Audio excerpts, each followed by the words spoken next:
Good morning students, welcome back to N SS class. Student, कल हमने अपनी 7th class के इस चैप्टर को शुरू किया था। चैप्टर जो था वो था आपका tribes, nomads and the settled communities. हमने इनके बारे में डिस्कस किया था, जहां पर हम ट्राइबल पीपल के बारे में डिस्कस कर रहे थे और हमने देखा कि किस प्रकार से ट्राइबल पीपल अपनी लाइवलीहुड अर्न करते हैं। Then we have discuss about that in which part of India which tribal people live. तो ये सारी चीजें हमने यहाँ पर डिस्कस की है। आज हम जो डिस्कस करेंगे वो करेंगे चेंजिंग सोसाइटी, जहां पर न्यू कास्ट एंड जो डिफरेंट हिरार्कीज। हिरार्कीज का मतलब है जो श्रेणीबद्ध या क्रमबद्ध तरीके से जो आप कह सकते हो उनका लेवल्स बने हैं, उनके बारे में हम डिस्कस करेंगे। तो इसी चैप्टर को आज हम आगे कंटिन्यू करते हैं। Now let's think about the changing society, new caste and hierarchies. As the economy and the needs of the society grew, people with new skills were required. Means जैसे जैसे सोसाइटी में नई नई डिमांड्स आती चली गई, जैसे जैसे सोसाइटी के अंदर आप कह सकते हो आवश्यकताएं बढ़ती चली गई, तो एक न्यू टाइप की जो स्किल्स थी या आप कह सकते हो न्यू प्रकार की जो चीजें बनाने वाले जो पीपल थी उनकी डिमांड बढ़ने लगी। स्मॉलर कास्ट जैसे कि jatis, they emerge with the varna system. But for example new caste appeared amongst the Brahmans. अगर हम बात करते हैं कि जो न्यू कास्ट थे वो ब्राह्मण से निकली है। On the other hand many tribes and social groups they were taken into the caste based society and given the status of as jatis. अगर हम बात करते हैं जो ट्राइबल पीपल्स की बात करते हैं या डिफरेंट अदर सोशल ग्रुप की बात करते हैं, जब वहां पर कास्ट बेस्ड सोसाइटी की बात की गई तो उनको एक स्टेटस दे दिया गया, वो था जाटीज का। मीन्स ये किनको दे दिया गया? ट्राइबल पीपल को। स्पेशलाइज आर्टिशियंस जैसे कि स्मिथ, अब इसमें गोल्ड स्मिथ भी हो सकता है, ब्लैक स्मिथ भी हो सकता है, कुछ भी हो सकता है। इसी प्रकार से जो कारपेंटर्स थे, मैसन्स जिन्हें मिस्त्री कहते हैं, जो कि घर वगैरह बनाते हैं, इन सब की बात करते हैं। They were also recognise as a separate jatis by the Brahmans. यहां पर ये वर्ड है जाति, जाति के आधार पे कास्ट वर्ड बोल सकते हो। तो ये जो है ये ब्राह्मण के द्वारा दिए गए हैं। मीन्स ये जो चीजें बनाई गई है ना, कि कास्ट की बात कर रहे हैं, ये ब्राह्मण्स के द्वारा क्रिएट की गई है। जातीज रादर देन वर्ण। अब यहां पर वर्ण की बात नहीं कर रहे हैं, जातियों की बात कर रहे हैं, कास्ट की बात कर रहे हैं। Became the basis of the organize city. जितनी भी ऑर्गेनाइजिंग सिटी है ना, उन सब का जो आधार बना ना, जो आप कह सकते हो बेस बना, वो जाति बन गई। मीन्स अब क्या हो गया, पहले वर्ण सिस्टम था, अब क्या बन गया? अब सिस्टम बन गया कास्ट बेस्ड सोसाइटी वाला। ठीक है। तो इस तरीके से जैसे हमारी इकोनॉमी डेवलप हुई, जैसे हमारी सोसाइटी डेवलप हुई, मींस उस आधार पे हमें न्यू स्किल्स की रिक्वायरमेंट पड़ने लगी। पहले हमने क्या किया, small caste and upper caste की बात की, that is the varna system, वो वर्ण सिस्टम था। बट अब एक न्यू कास्ट सामने आने लगी और इट वाज अपॉइंटेड या you can say it was recognized by the Brahmin people. ठीक है। अब इस आधार पे उन्होंने क्या किया, एक कास्ट बेस्ड सोसाइटी की बात करने लगे। वहां पर पर्टिकुलर वर्ग हो गया, पर्टिकुलर क्लास हो गई, और उनकी जो जाति थी वो डिसाइड की गई बाय द ब्राह्मण्स। ठीक है। तो अब हमारी जो ऑर्गेनाइज सिटी सोसाइटी थी, उसका जो मेन बेस था वो अब वर्ण सिस्टम नहीं था बल्कि कास्ट था। ओके। अब ये है डेलिब्रेशन ऑन जाति, आप इसको पढ़ सकते हो। ठीक है। 12th century inscription from the Ekkondan Udaiyar in Tiruchirappalli taluka, जो कि तमिलनाडु के अंदर है। तमिलनाडु के अंदर एक तालुका है तिरुचिरापल्ली, वहां पर इसके बारे में दिखाया गया है। डिस्क्राइब्स द डेलिब्रेशन इन अ सभा ऑफ ब्राह्मण्स। ब्राह्मण की एक सभा दिखाई गई है चैप्टर नंबर 2 के अंदर, जहां पर डेलिब्रेशन क्रिएट किया गया है, जहां पर डिस्क्राइब किया गया है जाति सिस्टम को। They deliberated on the status of a group known as रथकारास। रथकारास का मतलब है जो कि आप कह सकते हो रथ बनाते हैं। They laid down their occupation, which were to include architecture, building, coaches, and chariots. Entering gateway for the temples with image in them, preparing wooden equipment used to perform sacrifice, building mandapas, and making jewels for the king. तो इस प्रकार से इस picture के माध्यम से ये सारी चीज दिखाई गई है कि इन कास्ट को किस प्रकार से प्रिपेयर किया गया है। कि कुछ व्यक्तियों के पास वुडन इक्विपमेंट है, कुछ व्यक्ति क्या कर रहे हैं, सैक्रिफाई वाली जो आप कह सकते हो थिंग्स है उसे परफॉर्म कर रहे हैं, जो भी उनकी प्रथा थी उसको परफॉर्म कर रहे हैं। कुछ मंडप बना रहे हैं, कुछ ज्वेलरी बना रहे हैं राजाओं के लिए। ये सारी चीज उसके अंदर शो की गई है। तो आगे देखते हैं। Among the Satriyas, new Rajput clans became powerful by the 11th and 12th centuries. अब सत्रियाज कौन थे? किंग फैमिली, रॉयल फैमिली, जिसका क्या काम था? अपनी प्रजा का ध्यान रखना। तो जो न्यू राजपूत क्लैंस थे वो क्या हुए? अब पावरफुल बनने लगे। नए जो राजपूत क्लैंस थे वो पावरफुल बनने लगे 11th एंड 12th सेंचुरी में। They belong to different lineage. Lineage का मतलब है कि आप कह सकते हो डिफरेंट, अलग अलग जो फोरफादर्स थे उनसे बिलोंग करते थे। अब इनमें से कुछ हुन्स थे, कुछ चंदेल्स थे, कुछ चालुक्यास थे। तो मीन्स ये अलग अलग क्लैन से बिलोंग करते थे। Some of these too had been tribes earlier. इनमें से कुछ ऐसे थे जो कि पहले एज ए ट्राइबल पीपल के रूप में रहते थे, आज वो एक सेटल्ड लाइफ बिताने लगे थे। और many of these clans came to be regarded as Rajput, और इनमें से बहुत सारे व्यक्तियों को राजपूत के रूप में रिगार्ड किया गया, मीन्स राजपूत के रूप में माना गया। They gradually replaced the older rulers specially in the agricultural areas. अब धीरे धीरे ये व्यक्ति क्या थे? ये व्यक्ति अब जो पुराने आप कह सकते हो राजा थे, उन राजाओं को हटाकर, उनको जीतकर, उनको डिफीट करके उन एरियाज में अपना आधिपत्य जमाने लगे। ठीक है, तो here a developed society was emerging and rulers use their wealth to create powerful state. अब यहां पर एक न्यू डेवलप्ड सोसाइटी क्रिएट होने लगी, और जो रूलर्स थे, अब स्टेट की जो पावर्स थी, सॉरी पावरफुल जो स्टेट थे, वो धीरे धीरे वहां के जो रूलर्स थे, वहां की जो वेल्थ थी उनका यूज करने लगे। तो इस तरीके से अगर हम बात करते हैं, सत्रियाज वर्ग के अंदर भी जो न्यू क्लैंस थे, न्यू जो आप कह सकते हो वंशावली जो थी, आप वंश कह सकते हैं हम, जो न्यू वर्ग था वो भी क्रिएट होने लगा। पहले इनमें से कुछ व्यक्ति ट्राइब थे, बट उन्होंने क्या किया? अब आप कह सकते हो उन्होंने डिफीट कर दिया किनको? जो ओल्डर रूलर्स थे उनको डिफीट कर दिया, और उनकी जगह पर अब उनका आधिपत्य, आप कह सकते हो उनका डोमिनेशन क्रिएट हो गया। The rise of Rajput clans to the position of the ruler set an example for the tribal people to follow. अब the rise of the Rajput clans to the position of the rulers, अब एक तरीके से अगर हम बात करते हैं कि जो नया ये राजपूत वर्ग था, जो कि एज ए रूलर के रूप में रिप्लेस हो चुका था, it set an example for the tribal people to follow. ये ट्राइबल पीपल के लिए क्या था? एक एग्जाम्पल पेश कर दिया गया कि उन्हें भी ये चीज फॉलो करनी चाहिए। तो धीरे धीरे क्या हुआ? With the support of the Brahmins many tribes became the part of the caste system. बहुत सारे ये ट्राइब जो थे वो क्या बन गए? कास्ट सिस्टम का पार्ट बन गई। But only the leading tribal families could join the ruling class. अब ये नहीं हुआ कि जो भी ट्राइबल पीपल या जो भी ट्राइबल पीपल ग्रुप आप कह सकते हो एक सेटल जीवन व्यतीत करने लगे या कास्ट बेस्ड सोसाइटी का पार्ट बन गए, हर एक व्यक्ति रूलर बन गया। केवल जो लीडर्स हुआ करते थे ना, फैमिली, जो लीडर्स की फैमिली थी, वो ही रूलिंग पार्टी आप कह सकते हो रूलिंग एरियाज के अंदर गई। A large majority joined the lower जातीज और कास्ट सोसाइटी, और मैक्सिमम जो पीपल थे वो कास्ट बेस्ड सोसाइटी में लोअर कास्ट में आ गए। But if you think about the other things, on the other hand many dominate tribe of Punjab, Sindh and north west frontier, they had adopted Islam quite early. अब यहां पर इसने कहा कि कुछ व्यक्ति तो क्या हुआ? कास्ट बेस्ड सोसाइटी में लोअर कास्ट में चले गए, और जो पंजाब सिंध और नॉर्थ वेस्ट की जो एरियाज हैं, वहां पर जो ट्राइबल पीपल थे उन्होंने क्या किया? इस्लाम धर्म को अडॉप्ट कर लिया। They continue to reject the caste system. लगातार उन्होंने कोशिश की कि वो कास्ट सिस्टम को रिजेक्ट करे। The unequal social order prescribe by the orthodox Hinduism, क्योंकि ये प्रिस्क्राइब किसने क्या किया? रूढ़ीवादी जो कंजर्वेटिव हिंदू धर्म के व्यक्ति थे उनके द्वारा जो ये कास्ट सिस्टम था और जो कि अनइक्वल ट्रीटमेंट उनके साथ था, it was not widely accepted in these areas. In area के अंदर इन सब चीजों को एक्सेप्ट नहीं किया गया। तो इस तरीके से हम देख रहे हैं कि किस प्रकार से जो ट्राइबल पीपल है वो सेटल्ड जीवन व्यतीत करने लगे, और सेटल्ड जीवन के साथ साथ उनको क्या किया गया? उनके आप कह सकते हो उनमें से कुछ व्यक्ति तो रूलर्स के रूप में रिप्लेस हो गए, और कुछ व्यक्ति क्या बन गए? कुछ व्यक्ति जो थे हिंदू धर्म को अगर अपनाते हैं तो वो लोअर कास्ट में चले गए, और कुछ व्यक्तियों ने क्या किया? मुस्लिम कम्युनिटी को, या आप कह सकते हो मुस्लिम जो रिलीजन था उसको अडॉप्ट कर लिया।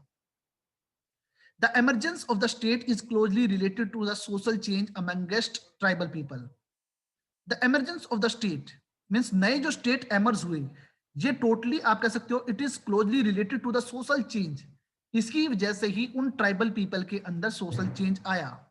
इसी प्रकार के आपके दो एग्जांपल आपके सामने देखते हैं। इनमें से हम आपको दो ट्राइबल ग्रुप के बारे में डिस्कस करेंगे, और उन दो ट्राइबल ग्रुप से आपको कैसे पता चलेगा कि किस प्रकार से वो उनकी सोसाइटी में चेंज आया। किस प्रकार से पहले वो ट्राइबल पीपल थे, उसके बाद वो सेटल्ड लाइफ में आए। तो किस तरीके से उनकी सोसाइटी में चेंज आया उसको डिस्कस करते हैं। तो हम यहाँ पर नेक्स्ट जो डिस्कस करेंगे a closer look with Gonds and other जो थिंग्स है उसके बारे में। तो इससे पहले हम एक बार जो हमारा एक न्यू वर्ड है शिफ्टिंग कल्टीवेशन है उसको डिस्कस कर लेते हैं। अगर मैं शिफ्टिंग कल्टीवेशन की बात करता हूँ, ये एक तरीके से आपका ज्योग्राफी का पार्ट है, तो हमें पता होना चाहिए शिफ्टिंग कल्टीवेशन क्या होती है। In shifting cultivation a farmer select a patch of land, then he clears it by cutting and by burning the trees, then he cultivated that land for a couple of years with using the natural fertility and all the natural things. When the fertility decreases, he left that particular place and moved to another area. That's why this is called shifting cultivation, and in some other part it is also called zooming and slash and burn cultivation. ठीक है, तो ये shifting cultivation है, और ये shifting cultivation है mostly practice कहां पर होती है, जहां पर डीप आप कह सकते हो डेंस फॉरेस्ट देखने को मिलते हैं, डेंस फॉरेस्टेड एरिया में देखने को मिलते हैं। इट मींस ट्राइबल पीपल जो है वो इसी प्रकार की एग्रीकल्चर को फॉलो करते हैं, राइट। तो इसी चीज के बारे में थोड़ा सा, क्योंकि शिफ्टिंग कल्टीवेशन के बारे में यहां पर है, तो आपको शिफ्टिंग कल्टीवेशन का पता होना चाहिए, ठीक है। तो इस तरीके से आपको शिफ्टिंग कल्टीवेशन के बारे में जानकारी हो चुकी है कि शिफ्टिंग कल्टीवेशन क्या होती है। शिफ्टिंग कल्टीवेशन में अगर मैं बात करता हूं, जो पर्टिकुलर पर्सन होता है वो क्या करते हैं, वो पर्टिकुलर किसी एक एरिया को सिलेक्ट करके उसे पेड़ों को काट कर या जलाकर साफ करता है, और नेचुरल फर्टिलिटी, नेचुरल मैन्योर और जितने भी नेचुरल फिनोमिना है उनके आधार पर वो क्या करता है, उस पर्टिकुलर एरिया को कल्टीवेट करता है कुछ समय के लिए। फर्टिलिटी डिक्रीज हो जाती है तो वो स्थान को छोड़कर किसी दूसरे स्थान पर चला जाता है, क्योंकि वो एक स्थान को छोड़कर दूसरे स्थान पे शिफ्ट हो रहा है, इसीलिए इसको क्या नाम दिया गया, शिफ्टिंग कल्टीवेशन। अलग अलग स्टेट में अलग अलग एरिया में इसका अलग अलग नेम है। ये हमारे इंडिया में भी है और वर्ल्ड के अदर पार्ट में भी है, ऐसा नहीं कह सकते केवल इंडिया में ही है। तो चलो इसके बारे में अब यहां से छोड़ देते हैं, अब हम वापिस अपने चैप्टर पे आते हैं। अब हम यहाँ पर एक ट्राइबल पीपल के बारे में पढ़ेंगे, गोंड्स, ठीक है। अगर मैं गोंड्स की बात करता हूं, the Gonds lived in a vast forested regions called Gondwana land, ठीक है, जो गोंडवाना एरिया है। अब अगर हम बात करते हैं हमारा southern part of India, that is called peninsula plateau, it was a part of the Gondwana land, ठीक है। पूरा वर्ल्ड जो है वो दो पार्ट में डिवाइड है, एक अंगारा लैंड, एक Gondwana land.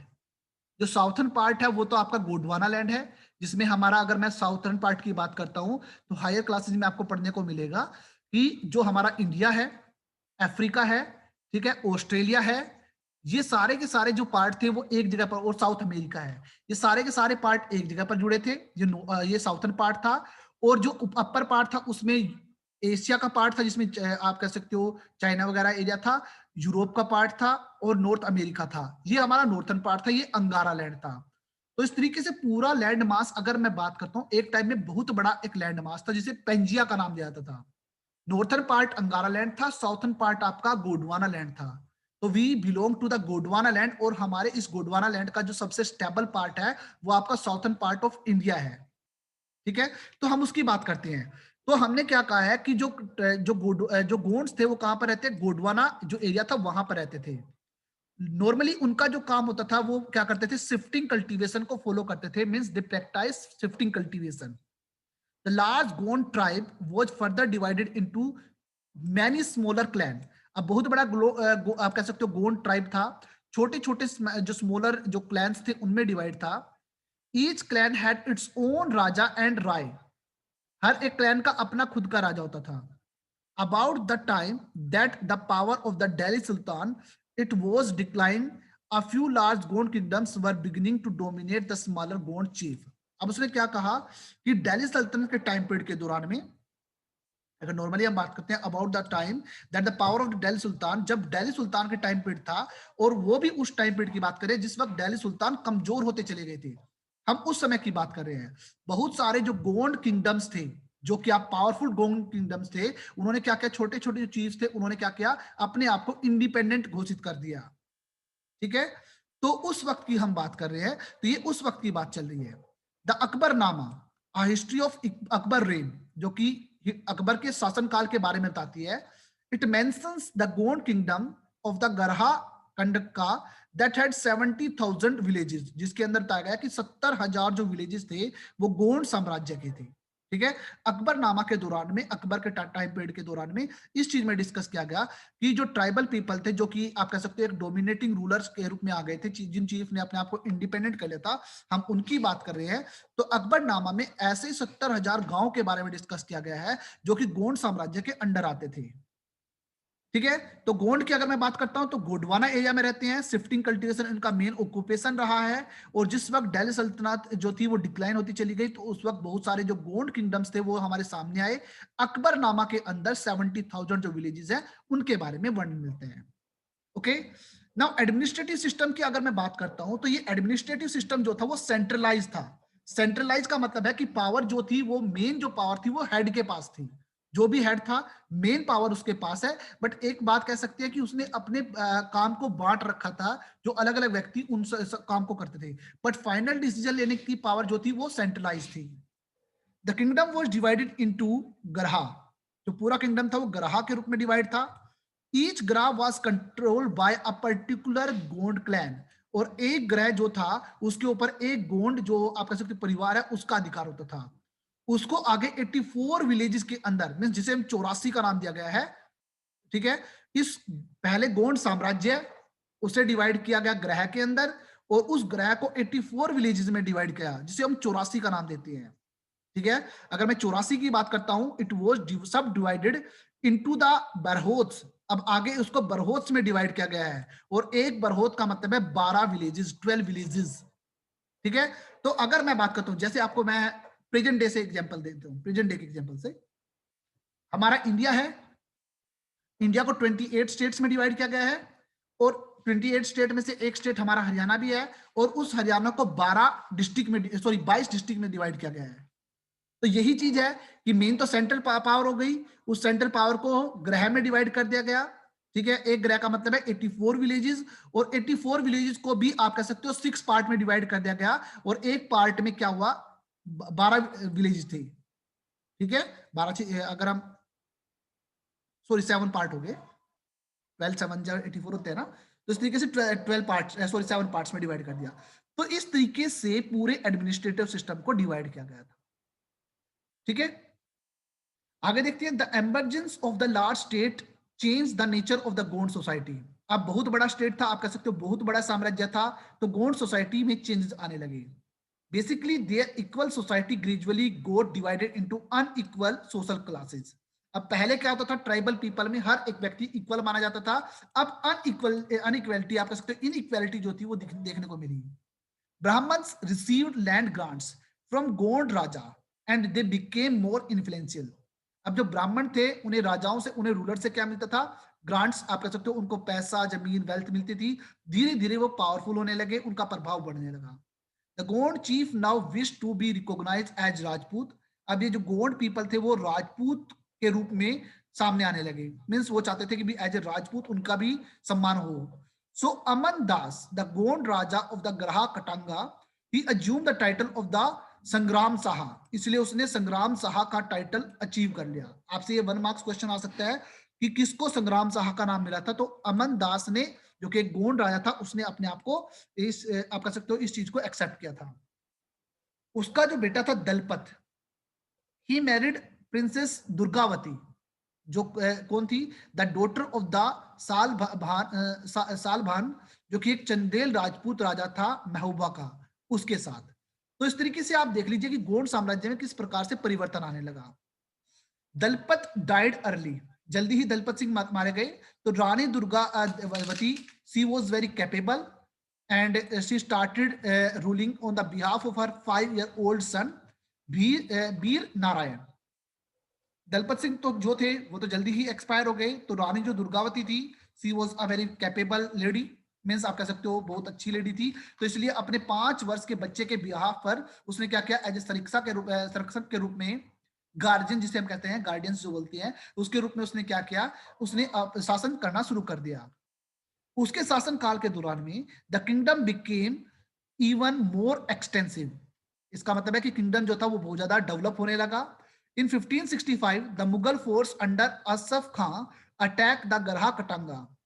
A strong resistance was put up by the Rani Durgavati. She was defeated and preferred to die rather than to surrender. अब मुगल एम्पायर के साथ उसका की लड़ाई हुई, बट उसने क्या किया, मृत्यु पाना अच्छा समझा, ना कि उनके सामने सरेंडर करना। Her son too died fighting soon after, उसका बेटा भी कुछ समय के बाद मुगल एम्पायर से लड़ता हुआ मारा गया। ठीक है, अब मैं ग्रह कटांगा की बात करता हूं। It was a very rich state. It earn much wealth by trapping and exporting the elephant to the other kingdom. Main इनका जो मेन ऑक्यूपेशन था कि एलिफेंट वहां पर ज्यादा मिलते थे, तो वाइल्ड एलिफेंट्स को बेचने के माध्यम से इनको बहुत ज्यादा पैसा मिलता था। When the Mughals defeated the Gonds, they captured a huge booty of the precious coins and elephants. अब जब मुगल एम्पायर ने उसको अपने राज्य में मिला लिया, तो काफी मात्रा में उनको आप कह सकते हो प्रीशियस कॉइन्स और एलिफेंट वहां से प्राप्त हुए। They annexed they annexed part of the kingdom and granted the rest of the Chandra Saha, an uncle of the बीर नारायण। बीर नारायण के जो अंकल थे उसको कुछ पार्ट उसको दे दिया गया, बट मैक्सिमम पार्ट के ऊपर उन्होंने अधिकार कर लिया था। Despite the fall of the Graha Katanga, the Gond kingdom survived for some times. जो गोंड किंगडम थे वो कुछ समय के लिए रहे। However, they became much weaker and later struggled unsuccessfully against the stronger Bundels and Marathas. पर धीरे धीरे जो बुंदेल्स और मराठा जो एम्पायर था, उनका आप कह सकते हो उनका आधिपत्य बढ़ने लगा, आप कह सकते हो उनका प्रभाव बढ़ने लगा। तो धीरे धीरे जो गोंड का साम्राज्य था वो खत्म होने लगा, क्योंकि उनके पास क्या थे, अब वीकर जो रूलर्स बचे हुए थे, इसी वजह से। ओके, तो ये था आपका गोंड किंगडम्स। अब हम बात करेंगे नेक्स्ट के बारे में, जो होगा अहोम्स के बारे में। नेक्स्ट जो ट्राइबल ग्रुप हो गया वो हमारा अहोम्स के बारे में, उसको देख लेते हैं। ठीक है, तो अहोम्स की अगर मैं बात करता हूं, the Ahoms migrated to the Brahmaputra valley from present day Myanmar in the 13th century. 13th century के दौरान में जो म्यांमार है वहां से वो ब्रह्मपुत्र वैली को क्रॉस करके इंडिया में आए। They created a new state by passing the older political system of the Bhuyans। भुयान्स का मतलब है लैंडलॉर्ड्स। उन्होंने वहां के जो पर्टिकुलर लैंडलॉर्ड्स है उनको दबाकर, उनको भगाकर अपना एक नया पॉलिटिकल सिस्टम वहां पर स्टैब्लिश कर लिया। During the 16th century they annex the kingdom of the Chutiyas and आप कह सकते हो इसी प्रकार से Koch Hajo in 1581 and subjugated many other tribes. Means आसपास के जो ट्राइबल पीपल्स थे उन सबको क्या करने लगे, वो उन सबको जीतने लगे। The Ahoms built a large state. अब अहोम्स ने एक बहुत बड़ा एरिया बना लिया था। And for this they use fire arms. Fire arms का मतलब है हथियारों का यूज करने लगे। एज अर्ली एज 1530, मींस 1530 के दौरान में अहोम्स ने जो अपना बहुत बड़ा साम्राज्य तैयार किया था, उसके लिए उन्होंने बहुत सारे हथियारों का यूज किया। But by the 1660 they could even make high quality of gun power and cannons। ठीक है, बाय 1660 की अगर मैं बात करता हूं तो आप कह सकते हो उन्होंने अच्छी क्वालिटी की जो गन पावर्स थी या जो कैनन्स थे उन सबको क्रिएट कर लिया। However, the Ahoms faced many inventions from the southwest। South west की अगर मैं बात करता हूँ, साउथ वेस्ट उनको काफी मात्रा में, अगर नॉर्मली हम बात करते हैं इन्वेंशन, इन्वेंशन का मतलब है आक्रमण का आक्रमण, साउथ वेस्टर्न पार्ट से आक्रमण का सामना करना पड़ा। 1662 के अंदर जो मुगल था under the Mir Jumla attack the Ahom kingdom. Despite their brave defence the Ahoms were defeated. अब अहोम्स ने प्रयास तो पूरा किया but they were defeated. But direct Mughal control over the region could not last long. परंतु मुगल एम्पायर के वो अंडर काफी लंबे समय तक रहे, ऐसा नहीं हो सकता था। क्यों नहीं हो सकता था? क्योंकि सेंट्रल पार्ट क्या होगा, सेंट्रल हो गया आपका दिल्ली, दिल्ली से ये काफी दूरी पे था, इसी वजह से डायरेक्ट कंट्रोल वो नहीं कर सके। The home state dependent upon the force labour. Maximum जो अहोम साम्राज्य था वो किसके ऊपर डिपेंड था, वहां पर फोर्स्ड लेबर होती थी, इस वजह से those forced to work for the state were called paiks. उनको पैक्स का नाम दिया गया था। A census of the population was taken. अब वहां पर सेंसस, सेंसस का मतलब है कि जनगणना की गई। Each village had to send a number of paiks by the rotation. Rotation के आधार पे एक पैक्स भेजा गया जहां पर नंबर्स को काउंट किया गया कितनी पॉपुलेशन वहां पर रहती है। तो people from the heavily populated areas they were shifted to the less populated areas. इस तरीके से जिस एरिया में ज्यादा पॉपुलेशन थी वहां से क्या किया, लेस पॉपुलेशन एरिया में आप कह सकते हो उनको शिफ्ट किया गया। अहोम्स क्लैंस वर दस ब्रोकन अप। तो जिसकी वजह से अहोम क्लैंस जो था वो धीरे धीरे टूटने लगा। By the first half of the 17th century जो एडमिनिस्ट्रेशन था शुरुआती दौर में वो बड़ा सेंट्रलाइज था, पर धीरे धीरे सब कुछ वीक होता चला गया। Almost all the adult mail ये सारे के सारे व्यक्ति जब कभी भी युद्ध होता था तो उस वक्त आर्मी में सेवा प्रोवाइड करते थे, सर्विस प्रोवाइड करते थे। एट अदर टाइम, और जिस वक्त आप कह सकते हो युद्ध का समय नहीं था, उस समय में वो क्या करते थे, they were engaged in building dams, irrigation system and other public works, तो वहां पर काम करते थे। The Ahoms were introduced a new method for the rice cultivation, एक नया मेथड जो रिच कल्टीवेशन का था उन्होंने शुरू किया था। ठीक है, ये था अहोम का कि वो अहोम के जो पीपल थे वो कैसा काम करते थे। अगर युद्ध हुआ तो मेल मेंबर क्या करेंगे, आर्मी के अंदर रिक्रूट कर दिए जाएंगे। अगर युद्ध नहीं है तो उस दौरान में वो क्या करेंगे, वो विभिन्न प्रकार के जो पब्लिक का जो कार्य है उनके अंदर कार्यरत होती थी। ठीक है, इसके अलावा अगर मैं अहोम सोसाइटी की बात करता हूं, it was divided into the khels. Khels का मतलब है मीन्स डिफरेंट क्लैंस में डिवाइड था, जिसको खेल का नाम दिया गया।